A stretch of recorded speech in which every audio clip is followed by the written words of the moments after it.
Actu décalé, c'est parti. Le thème de cette rubrique, 63 ans d'indépendance du Bénin. Que faire pour un réel essor économique? Pour en parler, j'ai sur ce plateau un nouveau visage. Il s'agit de Casimir Pedjo. Il est journaliste spécialiste des questions économiques. Casimir, bonjour. Bonjour madame, Bienvenue. bonjour madame la journaliste. Je suis venu décrisper un peu l'ambiance. L'atmosphère sur ce plateau. Roland, merci d'être resté avec nous. Alors, ma première question va s'adresser à Casimir pour vous donner le temps à Roland de se calmer plus. Non, je ne suis pas en tension, je ne suis pas en calme non plus. Vous connaissez très bien mon tempérament. Je suis zen, hein, je continue mon chemin, il n'y a pas de 63 ans d'indépendance, quel bilan économique pouvons-nous faire, Casimir? Merci beaucoup. 63 ans d'indépendance, 1960. 2023, 63 ans, nous pouvons diviser cela en 4. Ce n'est pas moi qui le fais, c'est l'histoire qui le fait. Il faut déjà noter la période de 1960 à 112 où il a été question d'une transition, c'est-à-dire le colon continuait toujours par nous donner quelques bonbons, quelques cacahuètes, quelques céréales, quelques billets donc, de banque pour nous permettre donc, de comprendre les choses, comprendre l'indépendance. Je parle sur le plan économique. Et donc, on en était là avec les monstres de toutes sortes, avec les monstres de trois têtes, politiquement parlant. Quand subitement, un monsieur, un commandant est venu mettre un thème à tout cela, je parle de feu, général Mathieu Kérékou, en 1972, a donc arrêté cette pagaille entre griffes pour amener donc une ordre, enfin nouvelle, une constitution plus ou moins adaptée à un régime socialiste qu'on appelait donc à l'époque marxisme-léninisme, qui est venu donc avec sa ordre donc de naturalisation, non, oui c'est bien ça, de nationalisation, voilà, j'y arrive, nationalisation des entreprises jadis privées. Cette réforme a marché, a bien marché et a permis donc au Bénin, jadis Dahomey, tout ça, de mieux se porter économiquement. On en était là entre 1972 et patatras en 1988. Ces réformes ont montré leurs limites avec la crise que nous avons connue, qui a amené donc au renouveau démocratique. Et nous avons connu l'ère donc des gens qui savent parler et écrire le français, qui savent aussi calculer au niveau du Fonds monétaire international, et surtout de la Banque mondiale. Je parle donc Là, vous voulez carrément... Ça, c'est de l'ironie. Vous voulez carrément recevoir un appel après l'émission. Certainement. J'en serais très heureux. Et donc, Nicéphore Dieudonné Soglo est venu avec sa clique de programme d'ajustement structurel. Beaucoup de Français, beaucoup de réformes, beaucoup donc de ceinture, de serrage de ceinture, beaucoup donc de grises mines, beaucoup de tensions au niveau social, mais que voulez-vous, l'économie s'est mieux portée avec donc des mesures, des bactéries de mesures qui ont permis donc au Fonds monétaire international et à la Banque mondiale de faire confiance à une petite nation démocratique qui vient donc de naître. La démocratie donc est venue avec une réforme économique qui a donc permis à l'économie de mieux se porter. On a commencé par entendre des thèmes comme croissance économique, on a commencé par entendre des thèmes comme donc PIB, comme donc c'est pourquoi je parlais donc des messieurs qui savent parler et écrire donc en français. Et donc ces messieurs nous ont donc fait rêver avec beaucoup donc d'investisseurs, de bailleurs de fonds, on les appelait à l'époque, et qui venaient donc poser leurs valises dans notre économie, dans notre pays. Ils ont créé également beaucoup d'entreprises et cette fois-ci, il s'agit donc d'aller vers un capitalisme voilà, de type un peu sauvage. Pensait-on à l'époque. Et voilà, on en est là jusqu'à élaborer, madame, de l'an 2020, où patatras, non pas des messieurs, mais cette fois-ci, le coronavirus est venu mettre un terme à tout ça. Bien avant donc, le décès donc, de ce système-là, il faut déjà le dire, il y a un monsieur richissime, homme d'affaires, cotonculteur, non que dis-je, maillant du coton est venu donc avec également une valise pleine de réformes qui a donc commencé depuis 2000. Avec un conteneur. Avec beaucoup de conteneurs. Et beaucoup donc de scanners au port autonome de Cotonou. Non, mais c'est ce qui... c'est beaucoup aussi de grises mines et beaucoup de ceintures. Aujourd'hui, on parle de taux de croissance de 6,2% au Bénin au premier trimestre de cette année. Est-ce que cela reflète réellement la vie des Béninois? J'allais dire chimère lorsque vous avez donc évoqué le taux de croissance, mais vous-même vous l'avez dit, est-ce que ça reflète? Est-ce que vous êtes heureuse, madame, au foyer? Il ne s'agit pas de moi, c'est moi qui pose ici les questions. Alors... Okay. Je réponds alors à votre question, madame. Est-ce que vous, Béninois, vous êtes heureux dans votre maison lorsque vous vous levez le matin et que la simple bouillie que jadis vous achetiez à 10 francs CFA, désormais il vous faut 100 francs avant de prendre une petite tasse de bouillie? Non, certainement pas. Mais au même moment, écoutez, le pays se porte très bien. Ce n'est pas de l'ironie. Je ne suis non plus un peu comme mon prédécesseur, je ne suis pas le porte-parole du régime donc de la rupture. Moi, je suis venu vous parler des chiffres. Aujourd'hui, les chiffres marchent. Le Bénin est un pays mieux gouverné. Le Bénin est un pays stable, économiquement parlant, politiquement parlant. Et ces deux facteurs donc, de la vie démocratique sont en parfait accord. Certainement que quelqu'un viendra donc concilier le retournement social à cette performance économique. Ça, nous jetons cela dans le futur. C'est tellement que d'autres présidents viendront concilier donc l'indice de développement humain durable à ce que nous appelons ici le taux de croissance. Mais il faut déjà dire aujourd'hui que nous avons quand même une certaine performance, tant sur le plan économique. Et quand je prends l'économie, je prends les 3 secteurs d'activité. Quand vous prenez aujourd'hui l'agriculture, il n'y a rien à cirer, hein. L'agriculture marche. Il y a quelqu'un qui a dit sur ce plateau que le coton est subventionné à hauteur de 30 milliards peut-être, je ne sais pas combien. Mais toujours est-il qu'aujourd'hui, nous travaillons beaucoup les cotonculteurs. Les paysans, de façon globale, travaillent bien pour donner un mieux-être donc à l'économie béninoise. Les cotonculteurs, que dis-je, les laboureurs, les paysans travaillent pour donner à manger à tous les Béninois, et pourquoi pas à la sous-région ouest africaine, au Niger, madame. Les Béninois travaillent pour donner à manger au Niger. Et ils travaillent pour donner à manger aussi au Nigeria. Et donc tout ça, c'est à l'actif du Bénin. Aussi, les politiques économiques travaillent pour donner aussi des embellis au niveau de l'économie béninoise. Je citerai pour exemple le droit de tirage spécial qui fait jaser aujourd'hui le Fonds monétaire international, la Banque mondiale et toutes ces instances donc, de décision économique. Et pourquoi pas la France? Mais vous savez, madame, l'idée a été entreprise ici au Bénin, a été cuisinée ici à Kadjaoum, a été cuisinée au ministère de l'économie et des finances. C'est le ministère de l'économie béninoise qui a proposé à la France que nous ne voulons pas d'un allègement de notre dette. Nous, peuple béninois, nous, Bénin, nous sommes capables de payer notre dette. Nous sommes capables de rembourser notre dette. Nous sommes capables d'assumer le service de la dette. En attendant de revenir sur cette question des dettes du Bénin vis-à-vis des pays développés, Roland Tonéik, est-ce que c'est les chiffres qui doivent parler ou la réalité que vivent les Béninois? Que vivent les Béninois? Alors, je vous disais dans l'analyse que j'ai suivi une émission des Nigériens qui parlait de l'économie de leur pays. Et il se fait que l'actuel, en tout cas, si Bazoum est encore président, c'est que le Premier ministre du Niger disait que, en tout cas une fois en difficulté, dit que le Niger a une économie fragile. Alors qu'il y a quelques mois, semaines en arrière, le même Premier ministre disait que l'économie se portait très bien, que tout allait dans le pays. Donc il a fallu qu'il se retrouve en difficulté, qu'il ne soit plus au pouvoir pour constater que l'économie est fragile. C'est pour vous dire quoi? La question des chiffres à la tête des pays, chaque fois on sait comment ça arrive.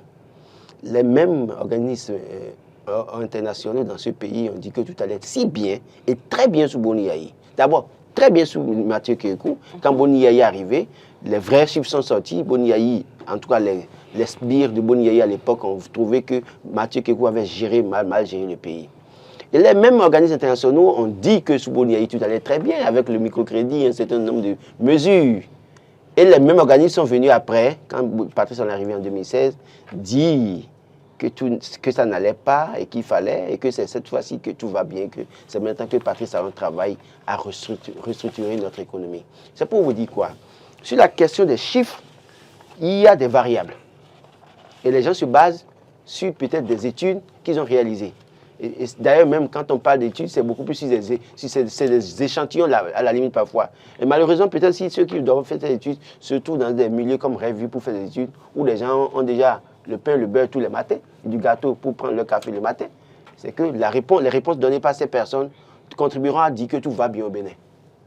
Par contre, quand vous allez à Tukuntuna, le paysan vous dira, attention, il prend de l'engrais pour faire le coton, mais qu'il n'a pas pour autant de bénéfices et qu'il vit sous le coup de la dette parce qu'il a des problèmes, des sous à régler, à rembourser au niveau de la CLCAM. C'est pareil pour le producteur de soja de Banikwara Pezm, qui a fait des prêts, peut-être qu'il a le produit du coton, du soja, mais qui se retrouve en difficulté de vendre, au lieu qu'il a vendu le sac à 45 000 l'année passée, vend à 27 000 francs et il est sous le coup de la dette. Donc, les variables, on peut ne pas être d'accord, c'est-à-dire que les gens ne nous comprendront pas, peut-être que quand on opine sur certaines questions, ils vous diront, mais est-ce que vous avez fait économie? Mais quand même, c'est béaba quand même, pour comprendre. Quand on dit un pays se porte bien, c'est qu'on sent ça dans le panier de la ménagère. Quand on dit qu'un pays se porte bien, c'est qu'on subventionne le prix de l'essence à la pompe plutôt que d'augmenter le prix. L'essence. Voilà. Quand on dit qu'un pays va bien, c'est qu'au lieu que peut-être nous installions une entreprise de production de farine de blé, et que nous investissions dans la production de manioc, parce que nos terres nous permettent d'avoir du manioc de qualité et en grande quantité pour pallier, en tout cas pour progressivement changer la farine de blé par la farine de manioc. Ce qui est possible pour faire du pain avec. D'accord? Quand on dit que notre économie se porte bien, c'est que nous mettons en place une politique nationale du consommant local plutôt que de continuer à importer des produits que nous pourrons avoir ici au plan local. Oui, on me dira qu'il y a un début de solution. Je suis fort d'accord là-dessus. Quand on prend la GDIZ aujourd'hui, si on ne va pas rentrer dans les considérations techniques, ça commence par régler un problème. D'accord? Si on rentre dans les considérations techniques, on peut avoir des choses à redire. Mais sur la conception et sur la forme, c'est qu'il y a un début d'action qu'on est en train de mettre en œuvre qui pourrait, dans 5 ans, dans 10 ans, quand il y aura une logique dans les actions, quand il y aura une certaine constance dans ce qu'on fait et une certaine transparence, une traçabilité dans ce qu'on fait, c'est que ça va régler un problème pour la nouvelle génération. Dans 5 ans, 10 ans, 20 ans, pourquoi pas 30 ans, 50 ans, quand nous, malheureusement, peut-être, ou 100 ans, nous ne serons plus là. Donc, pour vous dire quoi, les chiffres aujourd'hui, moi, je ne fais pas souvent foi aux chiffres des Nations Unies ou des organisations. Parce que on me dira que oui, ce que je dis, c'est assez grave. Mais écoutez, ce n'est pas assez grave. Parce qu'on dit, quand on dit toute la croissance économique, c'est 6,3 et quand on dit que c'est comme ça, mais que dans le même temps, le prix du loyer augmente dans le Bénin. D'accord? Le prix du ciment augmente. Le prix du fer à béton augmente. Quand on sait que le prix de l'essence augmente et quand le prix du gasoil a augmenté depuis l'année passée à 700 francs, alors que les transporteurs ont du mal parfois à trouver des marchandises. Imaginez même, d'ailleurs, écoutez, là où on a fermé les frontières, les camions vont conduire jusqu'à la frontière de Malanville, ils ne vont pas bouger, c'est du carburant qu'ils ont dépensé. Ils vont faire 2 jours, 3 jours, 4 jours, 5 jours, d'une ne sait quand ça va être ouvert. Ça veut dire que quoi? Ce transporteur va avoir des problèmes sur un mois. Là où il peut amasser 3, 4, 5 millions par mois, c'est qu'il va se retrouver à peine à 1 million. Pour vous dire que les chiffres ne reflètent pas pour autant... Ne traduisent pas concrètement. Concrètement. Des chiffres, pas que tous les chiffres ne traduisent pas. Il y a des chiffres qui traduisent la réalité. Mais malheureusement, sur la question économique, j'ai comme l'impression que, bon, ce n'est pas que parce que quand on le dit aussi comme ça, les gens pensent qu'on est en train de dire que quand il y a croissance, il faut distribuer de l'argent dans la maison. Non. La croissance se fait sentir par les subventions opérées par le gouvernement sur des produits de première nécessité. Alors, je rappelle tout simplement que les téléspectateurs sont conviés à ces discussions sur ce plateau via le 96 116 68 68. Alors, Kazmi, j'ai bien envie de dire, que dire des dettes? La dette béninoise est très faible. En 63 ans d'indépendance, on n'est que à 6 000 milliards de francs CFA. Au 30 mars, c'est insignifiant. Pour moi, c'est insignifiant. Le Bénin, à l'étape actuelle, aurait 2 ou 3 fois cette dette et va mieux se porter. Je crois qu'on ne va pas...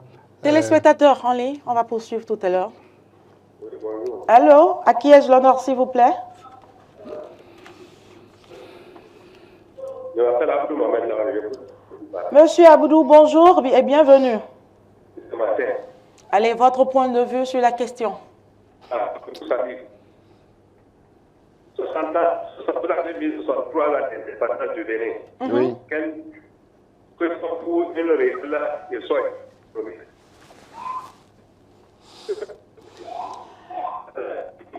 On vous reçoit très mal. Si vous êtes proche de votre poste récepteur, je vous prie de vous en éloigner.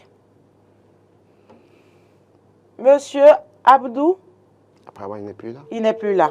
Aïe. Alors, il est parti. Oui, 6 000 milliards de francs CFA. Je crois que c'est insignifiant comme dette publique pour un pays qui aspire au développement. Nous devons pouvoir faire davantage. Et je dirais mieux, le programme d'action du gouvernement, première génération ou numéro 1, tout ce que vous voulez, avait déjà mis le Bénin sur un certain nombre donc, de pistes de rêve, 9 000 milliards. Oui. Le deuxième, ils sont venus dire 3 fois 9 000 milliards, même si le chef s'est trompé en parlant de 12 000 milliards. Allô? Oui, allô? Téléspectateur en ligne, bonjour. Oui, bonjour, c'est M. Abdul Mohamed Lawani. Vous revenez, monsieur Abdou, allez-y. Oui, je disais, vous parlez de l'économie. Est-ce que d'abord, nous sommes en réalité, est-ce que nous sommes indépendants? Économiquement, est-ce que nous sommes indépendants? Il n'y a pas d'économie dans un pays sous colonisation. Parce que nous sommes juste nous sommes jusqu'à demain matin sous la colonisation française.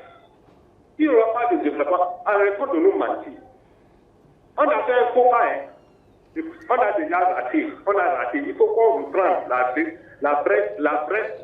notre vraie souveraineté. Parce que notre vraie souveraineté, ça passe de notre...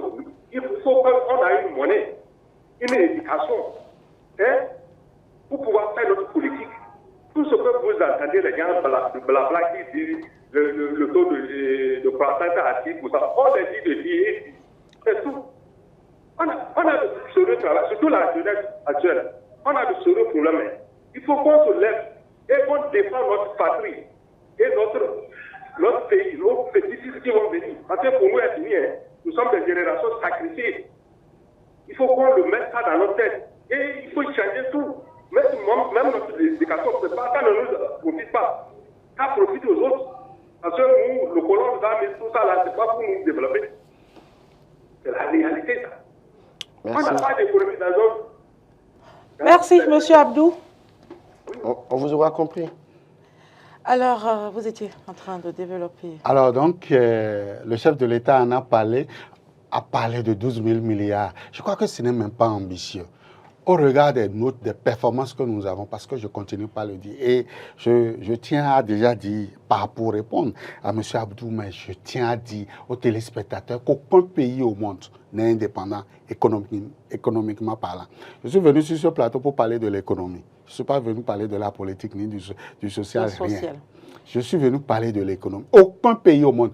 Je vous donne un exemple simple, cher peuple béninois. Le Niger a fermé ses frontières, son uranium à la France. La France est en train de pleurnicher. Ouais. Que dis-je? L'Union européenne s'est réunie. Tout à fait. Et est en train de comprendre. Et même la France est prête aujourd'hui à aller bombarder, à bousiller, à décapiter les militaires. Parce qu'ils veulent ramener encore cette affaire d'uranium. Il ne faut pas qu'on se leurre. Il ne faut pas qu'on se leurre. Et donc, aucun pays au monde n'est libre. L'Ukraine a commencé par être bombardée par la Russie. Les États-Unis en souffrent jusqu'à aujourd'hui. Donc, aucun pays n'est libre. On a tous besoin l'un de l'autre. Et parlant donc du Bénin, nous sommes dans un système qu'on appelle UEMOA, c'est-à-dire tout ce que vous voulez. Et le franc CFA déjà n'est pas libre. Nous appartenons à une communauté de 8 États. Et justement, n'est-ce pas pertinent cette intervention de M. Abdou? Je suis d'accord avec lui, c'est ma manière peut-être de répondre. Je ne suis pas en colère contre lui, je ne suis pas en porte-à-faux avec lui. C'est pour répondre, pour lui dire que véritablement l'économie, il n'y a pas une indépendance quand on parle de l'économie. L'économie est dans un système, donc c'est par rapport à ça. Alors donc, moi je voudrais aujourd'hui, on regarde... Téléspectateurs en ligne, bonjour. Bonjour. À qui ai-je l'honneur, s'il vous plaît? Monsieur Aubin Athanase. Monsieur Athanase, bienvenue. Allez-y pour voir vos points de vue. Vous appelez d'où déjà? Oui, bon, l'économie selon façon laquelle comment vous les appelez, les techniciens en économie en train de l'expliquer, on comprend correctement cela. On sent ça effectivement. Mais la population ne sent pas ça. Moi, je donne un exemple. Et le prix du carburant actuel, parce que c'était le Nigeria qui a provisionné complètement tout le monde dans le pays qui c'est moins cher. Le transport autonome Port-Nouveau maintenant, si un chauffeur de 5 places veut bouger de Port-Nouveau à Cotonou, les passagers ont dû payer au moins 1500 francs sur 30 km. Avec le coût actuel, 1500 francs sur 30 km. Est-ce que la population est en train de sentir complètement l'économie et autres que d'expliquer les techniciens? La population ne sent pas ça. Du tout pas. Ça veut dire qu'on sait très bien que oui, le pays en marche est ainsi, mais la population ne sent pas. Si ce qu'on est en train d'observer maintenant, surtout sur le coût de l'essence actuelle, si ça reste comme ça pendant 2-3 mois, sûrement beaucoup de gens vont fuir le Bénin. Parce que l'essence, c'est influence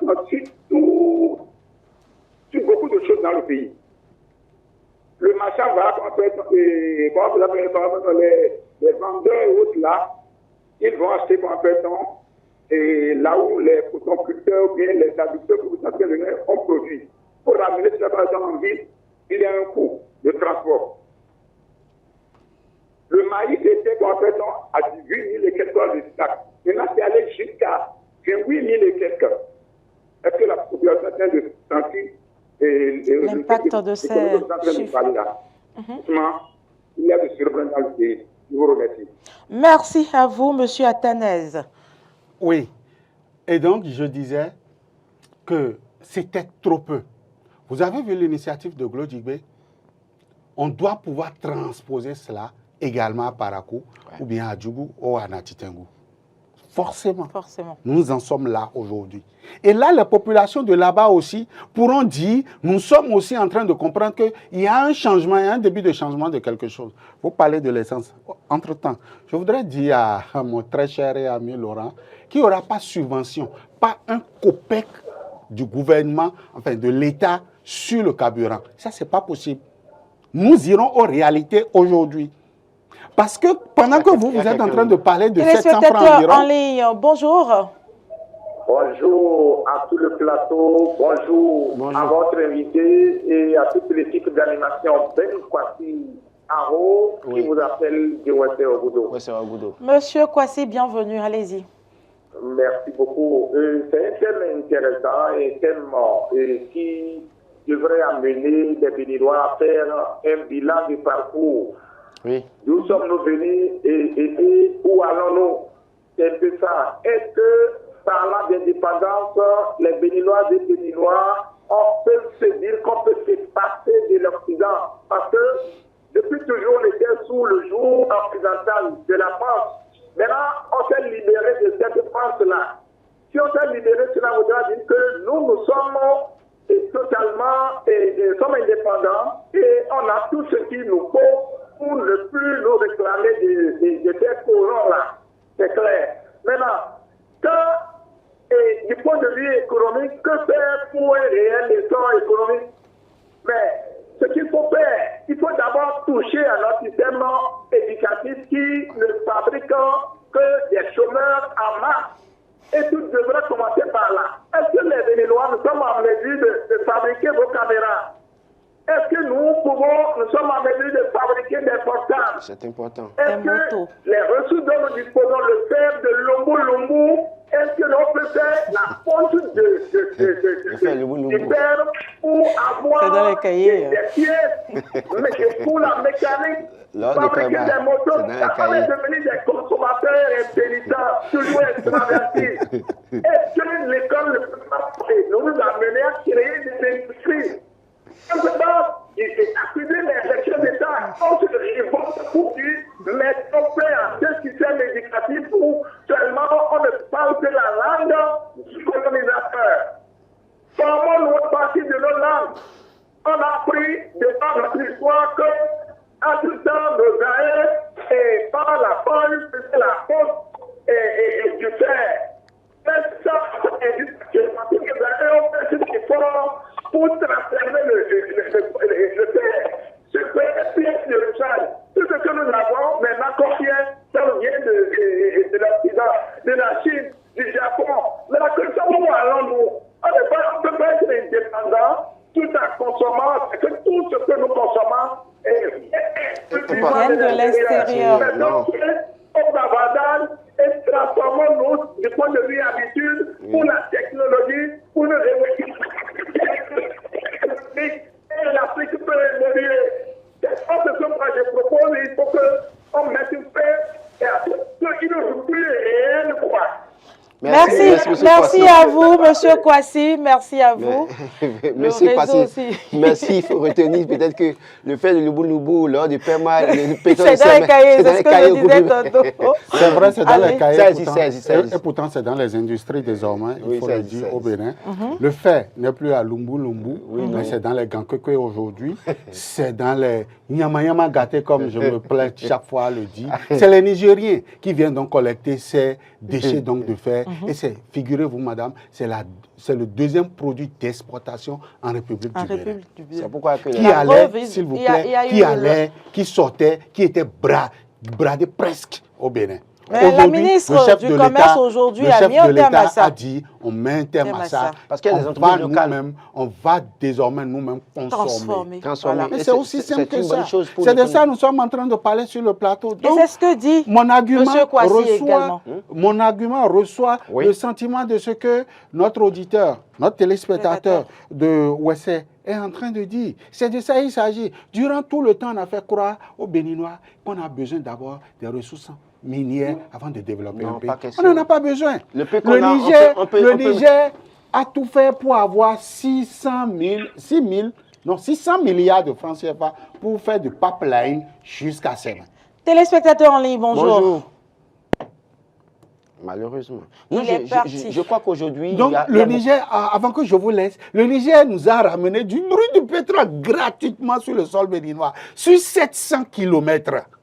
Et on ne peut pas installer une industrie de raffinerie à l'image de ce que M. Dangote a fait. Et aujourd'hui, on est en train de courir pour lui faire la cour. C'est de la paresse. Il y a Tinubu qui a même déjà relancé. C'est de la paresse. Tous ces journalistes-là qui ont ovationné cette diplomatie qui a commencé, moi je suis contre eux. Encourager le chef de l'État béninois, maniant du coton, premier richissime homme d'affaires, Olivier Bokor, Samuel Dossou Aoré, inviter ceux-là à nous installer une raffinerie au Bénin. C'est aussi simple que ça. Et non, aller appeler Dangote à venir au Bénin pour signer un accord nuitamment avec lui pour...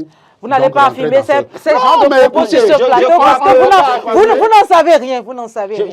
Vous n'en savez rien, je crois que quand on évoque la question de raffinerie de Dangote, d'ailleurs, selon les dernières informations que j'ai reçues du Nigeria, c'est que Tinubu a demandé qu'on réaménage les anciennes raffineries du Nigeria. Pas lui, ses prédécesseurs, Obasanjo l'a dit, c'est des milliards de détournements. Moi, je ne suis pas dans cette affaire. Moi, je ne suis pas dans cette affaire dans les industries d'État où vous voyez la mauvaise gouvernance après par là. Quand moi, je vous parle de Patrice Talon, je ne vous parle pas de l'opérateur économique, je ne vous parle pas du président de la République. Vous savez... Je vous parle en termes de rigueur, en termes de lorsqu'on prend un projet, on va jusqu'au bout. Et lorsqu'on prend un projet, ça a d'impact sur l'économie. Moi, je vous parle de ça. C'est pourquoi je vous cite ces noms-là. Quand je dis Dossou Aoré, c'est ce monsieur qui a voulu nous construire les rails depuis Semenkodi jusqu'à Parakou. Pourquoi pas? Bien, c'est la question qu'il faut se poser. Voilà, donc... Et non me demander à moi, je le disais, et non me demander à moi de plaider pour que le gouvernement subventionne le prix du carburant. Figurez-vous, si les rails commençaient pas à marcher, vous n'allez pas sentir le cri, la crise du moins que nous sommes en train de vivre aujourd'hui avec la cherté donc de l'essence. Pas du tout. parce que le fret aurait au moins réduit entre le couloir où les rails circulent. C'était ça. C'était des projets ambitieux. Mais que malheureusement, qui ne sont pas allés à terme. À terme. Et pourquoi, pourquoi ça, il faut que des responsables... Vous savez quoi? Vraies raisons. Non, vous avez les vraies raisons, mais vous ne pouvez pas le dire. Ce n'est pas Wadaï qui va répondre. Nous n'avons pas sur ce plateau les vraies raisons. Vous avez les vraies raisons. Et nous allons poursuivre. Vous ne pouvez pas le dire. Kazmi Kokou, pardon. Kazmi Kokou. Donc vous avez les réponses à vos questions, mais vous ne pouvez pas le dire. Kazmi, non, ce n'est pas parce qu'on ne peut pas le dire, c'est parce pourquoi le projet de Dosso Auré n'a pas parce évolué? Que le gouvernement a décidé de ne pas lui confier ça. Et pourquoi? Même s'il a gagné au tribunal. Et pourquoi? Eh bien, c'est le gouvernement qui décide. C'est le gouvernement qui décide. C'est le gouvernement qui décide. Oui, mais comment voulez-vous qu'on justifie la décision du gouvernement? Vous avez la possibilité d'inviter les métronomes donc de ce projet. Nous sommes presque au terme de cette émission.